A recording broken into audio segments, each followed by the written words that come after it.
अस्सलाम वालेकुम सब दोस्तों को मेरी तरफ से। आज का जो मेरा टॉपिक है वो ये है। ये बड़ा क्रिटिकल पॉइंट होता है। अक्सर हमारे दोस्त कहते हैं कबूतर वापसी पे आता है और आके मुंह खोल देता है। तो आज का जो टॉपिक है वो कबूतर को वापसी पे आने के बाद जब कबूतर मुंह खोल लेता है और बड़ा बड़ा मुंह खोल के सांस लेता है तो इसकी क्या वजूहात है और इसकी क्या क्या रीज़न हो सकते हैं और मैक्सिमम कितने पॉइंट्स यहाँ पे मौजूद होते हैं कि परिंदा जो है वो ख़राब हो जाता है। और फिर अगर हम उसको वापसी पे संभाल नहीं कर सकते, हमें नहीं समझ आ रही प्रॉब्लम क्या है, तब हमारा कबूतर बिगड़ता है और वो ख़राब होता है और नेक्स्ट परवाज जो है वो कम कर देता है या हो सकता है दोबारा उड़ना ही छोड़ दे। तो लिहाजा वापसी पे कबूतर का मुंह खोल कर सांस लेना और बड़ा बड़ा मुंह खोल लेना, इसकी चंद वजूहात हैं जो मैं स्टेप बाय स्टेप बताने लगा हूँ। सबसे पहली वजह ये है, ठीक है, कि हम गर्म खुराक का इस्तेमाल करते हैं जो ज़रूरत से ज़्यादा गर्म होती है। ठीक है, कुछ गर्म खुराक ऐसी होती है जो हद से ज़्यादा गर्मी पैदा करती है। उसकी वजह से भी कबूतर जब वापस आता है तो मुंह खोल के सांस लेता है और काफ़ी ज़्यादा मुंह खोल लेता है। इसकी क्या वजह है कि गर्म खुराक है। ठीक है, इसलिए ऐसी पॉइंट पे आपको खुराक को थोड़ा सा मुतदिल करके बनाना है। वो चीज़ें जब आप खुराक में इस्तेमाल करते हो जिनकी तासीर गर्म है, दूसरे तीसरे चौथे दर्जे की गर्म, बहुत ज़्यादा गर्म खुराकें हैं, उनको जब भी इस्तेमाल करो तो साथ कोई ऐसी चीज़ जिसकी तासीर ठंडी हो, मोतदिल हो, उस तरफ बना के खुराक इस तरह बनाए कि वो मोतदिल होके काम करे। ठीक है, इससे कबूतर तलक नहीं होगा, बेचैन नहीं होगा। जब भी तलक हो जाएगा तो नुकसान क्या है कि दिन के टाइम 12 बजे आपने देखा उस वक्त सूरज अपने पीक गर्मी पे होता है और जैसी गर्मी तपेगी, यानी कि ये वो टाइम होता है जब गर्मी में शिद्दत होती है, तो क्या होता है ये कबूतर जिसकी खुराक गर्म है तो फौरन आसमान छोड़ देगा, नीचे आ जाएगा। जिस दिन तो गर्म ठंडा मौसम होगा तो वो तो शाम कर जाएगा, लेकिन जिस दिन गर्मी में तपश आ गई तो ये आसमान छोड़ देगा, 12 1 बजे आके बैठ जाएगा। आप सोचोगे कि हमने तो शाम तक की तैयारी दे के छोड़ा था, लेकिन जैसी गर्मी में बैठ गया। तो यही वजह है कि गर्मी के दिन आपने इतनी गर्म खुराक नहीं देनी कि आपका कबूतर तलख हो जाए, आसमान छोड़ के नीचे आ जाए और वापसी को वो मुंह खोल लेता है। दूसरी वजह क्या है, अक्सर कबूतर वापस आता है, आके बैठता है और वापस आने के बाद उसका मुंह खुल जाता है। ठीक है, जब आप खुराक की तरफ देखते हो तो खुराक आपने इतनी गर्म नहीं बनाई, आपने बैलेंस बना के दी, तो फिर आपकी तवज्जो सेकंड पॉइंट पे आनी चाहिए। सेकंड पॉइंट क्या होता है, इस टाइम पे अक्सर ऐसे इलाके जैसे सऊदी अरेबिया, यूएई या पाकिस्तान में सिंध, मुल्तान, ये वो इलाके हैं जहाँ पे आसमान के अंदर गर्दा होता है, गर्द, आलूदगी और मट्टी होती है। ठीक है, सऊदी अरेबिया और इन ममालिक में तो रेत के ज़रात भी होते हैं। तो जब भी परिंदा ऐसे इलाकों में प्रवास करके आता है वापसी में, तो वापस आने के बाद उसका नाक बंद हो जाता है, नाक में मट्टी चली जाती है। कुछ घंटे तो वो ठीक उड़ा होता है, लेकिन कुछ घंटों के बाद नाक में मुसलसल मट्टी जाती रहती है, तो नाक उसका मट्टी से भर जाता है और नाक बंद हो जाता है। जैसे ही कबूतर का नाक बंद होता है, कबूतर मुंह खोल के सांस लेना शुरू कर देता है। ठीक है, मुंह खोल के सांस लेना शुरू करेगा तो मुंह के अंदर भी मट्टी जाएगी। ठीक है, तो आपने ऐसे परिंदों को क्या करना है, वापस आने के बाद आपने पहला पॉइंट तो आपको पता है कि आपने गर्म खुराक नहीं दी थी। फिर आपने क्या करना है, आपने मलमल के कपड़े की एक बत्ती से बनानी है। ठीक है, और एक कपड़ा लेना है जिसको नीम गर्म पानी में डिप करके निकाल के सबसे पहले आपने उस कबूतर का गला साफ करना है। जो मुंह में मट्टी चलेगी गले में, हलक में, तो गले में एक दफ़ा बत्ती मार के आराम से निकाल देनी है। याद रखिए कि नीम गर्म पानी से उसको हल्का सा गीला कर ले ताकि गले में ज़ख्म या खराश पैदा ना हो। इसके बाद फिर आपने उसका नाक साफ करना है, नाक में मट्टी लाजमी होगी, नाक साफ करके। और तीसरा स्टेप क्या है, उसके जिस्म में हल्की सी फूके शूके मार के, कुछ ऐसे पॉइंट्स होते हैं जहाँ में मट्टी आ जाती है तो हल्की सी मट्टी निकल जाएगी और उसके बाद आपका कबूतर फ्रेश हो जाएगा, उसको आप छोड़ देना। उसके साथ ही आपका कबूतर मुंह बंद कर लेगा और नाक से सांस लेना शुरू कर देगा। ठीक है, और आपका कबूतर उस खड़े खड़े संभल जाएगा। तो ये दूसरा पॉइंट होता है कि कबूतर का बिगड़ जाना, वापसी पे कंट्रोल से हट जाना, हमारी समझ में नहीं आते हुआ क्या इसको। तो ये सेकंड पॉइंट है, तो आप ये चीज़ पे नज़र रख सकते हो।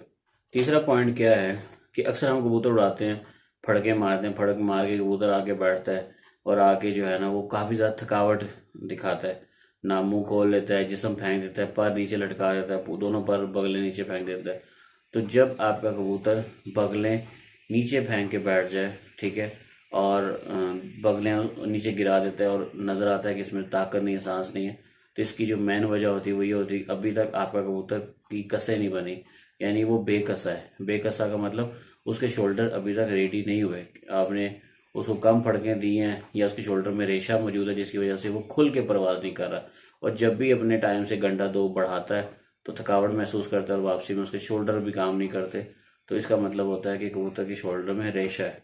ठीक है, तो लिहाजा आपको इस पॉइंट को भी देखना है। ठीक है, कि वो क्या करे। अगर वो इस तरह आके बैठ रहे तो समझ लें इसके अभी भी कुंदों में रेशा है और आपने इसको मजीद फड़ के देनी है ताकि इसका रेशा पिघले और फिर जाके ऐसे कबूतर को आगे बढ़ना लेके आता है किसी टूर्नामेंट या किसी भी चीज़ में। तो रेशा पिघलाने के लिए मैंने पहले भी पानी बताया था, मेरे चैनल पे भी मौजूद है, ठीक है। शोल्डर खोलने के लिए वो चीज़ भी आप इस्तेमाल कर सकते हो, ठीक है। तो इस तरीके से भी आप जो है वो इस मसले से निकल सकते हो। जो वीडियो है वो मैं नीचे डिस्क्रिप्शन में दे दूंगा। मग्गा और काली मिर्च वाला पानी है वो भी कुंदे का रेशा पिघलाती है, तो उसको भी आप इस्तेमाल कर सकते हो। चौथा पॉइंट क्या है कि कबूतर का वापसी में आके मुंह खोल लेना। और वो चौथे पॉइंट में क्या होता है कि वापसी में आके वो तलख हो जाता है और पानी के पीछे भागता है और उस टाइम पे उसको ताव लग जाता है, ठीक है। और हम देखते हैं कबूतर को ताव लगा, पानी अगर पी लेगा तो पोटे में रोक भी लेगा और पोटा का पानी पोटे के अंदर गर्म कर लेगा। तो ये कंडीशन क्यों पैदा होती है, आपको इसकी वजह की तरफ आना चाहिए। वजह क्या होती है कि जब हम सुबह कबूतर को निकालते हैं, ठीक है, उड़ाते हैं, तो अक्सर कबूतर के पोटे में दाना होता है, कुछ में थोड़ा होता है, कुछ में ज़रूरत से ज़्यादा होता है, ठीक है। जब भी आपके कबूतर में दाना ज़रूरत से ज़्यादा होगा, पोटा बिल्कुल फुल होगा सुबह जाते वक्त, तो ये वो कबूतर होगा, याद रखें, गारंटी से लिख लो कि वापसी में ये कबूतर जब आसमान से निकलेगा, सामने आएगा, तो ये लंबा चलेगा, ठीक है। ये छत के ऊपर आएगा लेकिन दाएं बाएं डोलेगा, आप किसी की जाल के ऊपर, कभी किसी की जाल के ऊपर, ऐसा लगता है जैसे बैठने वाला है। तो वापसी में आप कुछ कबूतरों को छेड़ लगा के बिठाते हो, हालांकि आपके 3-3 4-4 साल पुराने कबूतर होते हैं, लेकिन आप देखते हो यार इसको छेड़ लगा के बिठाना पड़ता है। तो ये यही कबूतर होते हैं जिनका जाते वक्त पोर्ट में दाना रह गया था, वापसी में जब आएंगे इनको ताव लग जाएगा, ठीक है। ये आके गिरना शुरू हो जाएंगे, अगर घर बैठ भी गए तो ये जो है ना तलख हो जाएंगे, पानी के पीछे भागेंगे, तो आपको इनको संभालना मुश्किल हो जाएगा, ठीक है। ऐसे कबूतर को थोड़ा सा रेस्ट करने के बाद उसको पलट के वॉश करें, वॉश करने के बाद उसको थोड़ा सा पानी दे के छोड़ें। अगर तो फिर भी पानी के पीछे आ रहा है तो 1 से 2 दफ़ा आपने उसको वक्फे वक्फे से पलटना है, वॉश करना है। तब तक इसको दाना किसी किस्म का नहीं देना जब तक आपको लगता है कि इसकी हीट कम नहीं होगी। जब हीट कम हो जाएगी, कबूतर रिलैक्स हो जाएगा, उसके बाद आप खुराक या कुछ भी दे सकते हो। लेकिन बेहतर है कि ऐसे परिंदे को पहले रिकवर किया जाए। ताव से कबूतर को कैसे रिकवर किया जाता है, इसके ऊपर एक मुकम्मल वीडियो मैंने बनाई थी, वो भी लिंक मैं नीचे में डिस्क्रिप्शन में दे दूंगा, आप वो देख के थोड़ा सा आपको आइडिया हो जाएगा। दूसरा ये कि ऐसे कबूतर को 2 से 3 दफ़ा पलट के वॉश करने से भी इसके पोटे में जो गंदगी थी वो साफ़ हो जाती है, प्लस बॉडी की हीट कंट्रोल में आ जाती है। तो इस तरीके से भी आप ऐसे कबूतर को रिकवर कर सकते हो। पांचवा और लास्ट पॉइंट ये है कि अक्सर आपने देखा होगा दौरान परवास कबूतर आसमान में परवास कर रहा होता है। परवास के दौरान, ठीक है, जब अगर कबूतर के पोटे में थोड़ा बहुत था, खुराक थी या आंतों में निचले पोटे में कुछ ना कुछ था, तो दौरान प्रवास कबूतर बिठे करते हैं, अक्सर कबूतर ड्रॉपिंग करते हैं। तो जब हवा में ड्रॉपिंग करते हैं तो उसमें क्या होता है कि हवा का प्रेशर होता है, ठीक है, हवा का किसी भी साइड पे रुख हो सकता है। आमतौर पर जब कबूतर उड़ रहा है तो वो फ्रंट साइड पे जा रहा है, तो जो ड्रॉपिंग है और जो प्रेशर है वो पीछे साइड पे निकलता है, बैक साइड पे उसका रुख होता है। और कभी हवाओं का प्रेशर ऊपर वाली साइड के भी होता है। तो कभी कभी ऐसा होता है दौरान प्रवास कबूतर ड्रॉपिंग करता है तो ड्रॉपिंग निकलती है, कुछ हिस्सा तो फजा में निकल जाता है, कुछ हिस्सा दुम पे लग जाता है। अक्सर आपका कबूतर वापस आता है, उसके दुम के बैक साइड के जो पत्तों के ऊपर बिठे लगी होती है ड्रॉपिंग, सफ़ेद चर्बी लगी होती है। और कभी कभी ऐसा होता है कि वही ड्रॉपिंग करने के बाद कुछ उस हिस्से पे लग जाती है, ड्रॉपिंग के एरिया पे ड्रॉपिंग गिर जाती है। दौरान प्रवास क्या होता है कि वो उड़ता ही रहता है तो उसको इस चीज़ की परवाह नहीं होती है, अंदाज़ा भी नहीं होता, तो वो वहीं पे जम जाती है, हवा के बाद जम जाती है। तो थोड़ी देर के बाद जब परिंदा दोबारा ड्रॉपिंग करता है, दूसरी दफ़ा, तीसरी दफ़ा, ठीक है, तो क्या होता है कि 1 से 2 दफ़ा मज़ीद ड्रॉपिंग करने से वो हिस्सा जो हल्का फुल्का पहले बंद हुआ था, बाद में मज़ीद जो कसर है वो भी निकल जाती है, तो मुकम्मल वो हिस्सा बंद हो जाता है।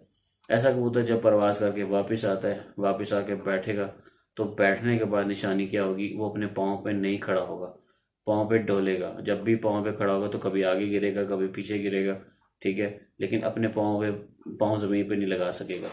तो ऐसा कबूतर जब आपके पास आता है, नीचे उतरता है, नीचे उतरने के बाद आप उसको देखोगे, और देखना आपने स्टेप बाय स्टेप ही देखने हैं चार सारे पॉइंट, लेकिन उसका ये पॉइंट क्या होता है कि ड्रॉपिंग का हिस्सा बंद हो जाता है।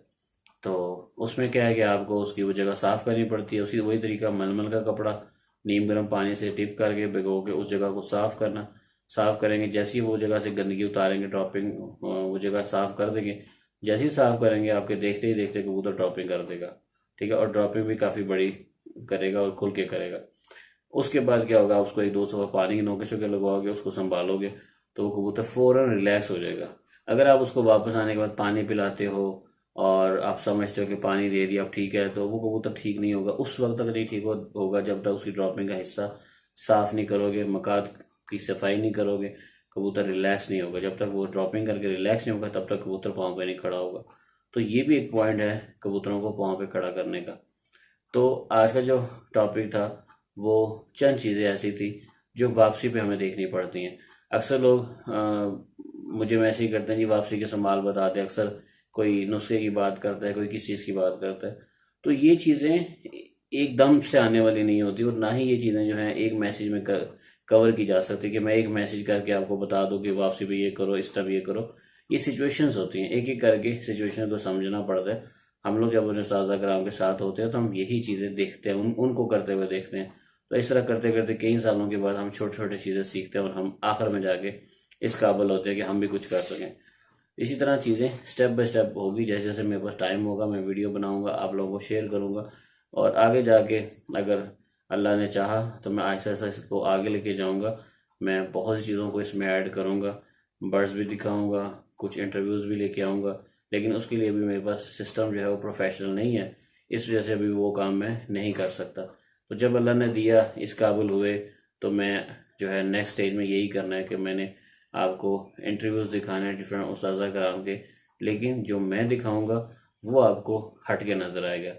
सिर्फ अपने वीडियो के लिए और बस वो पब्लिसिटी के लिए जो तारीफ़ें करते हैं, जो सिस्टम बनाते हैं, मुझे वो चीज़ें जो है ना वो समझ नहीं आती। ठीक है, सच्चाई झूठ को भी इस तरह बयान कर देंगे कि वो सच नज़र आएगा। तो लिहाजा जब मैं वीडियो बनाऊंगा और जब मैं किसी उस्ताज़ा के घर विज़िट करने जाऊंगा तो इंशाल्लाह जो चीज़ें मुझे पसंद आएंगी उनके केज के अंदर वो मैं आपको दिखाऊंगा, वो वहाँ से आपको बहुत कुछ मिलेगा सीखने को। तो इंशाल्लाह ज़िंदगी रही तो ये स्टेप भी करेंगे, लेकिन फ़िलहाल इतना सिस्टम मेरे पास नहीं है और ना ही मैं ये अभी इस काबिल हूँ कि ये चीज़ें कर सकूँ। तो इंशाल्लाह फ्यूचर में ये काम होगा। तो उम्मीद है सब दोस्तों को आज का टॉपिक अच्छा लगेगा। सब दोस्तों का बहुत शुक्रिया। अल्लाह हाफिज़।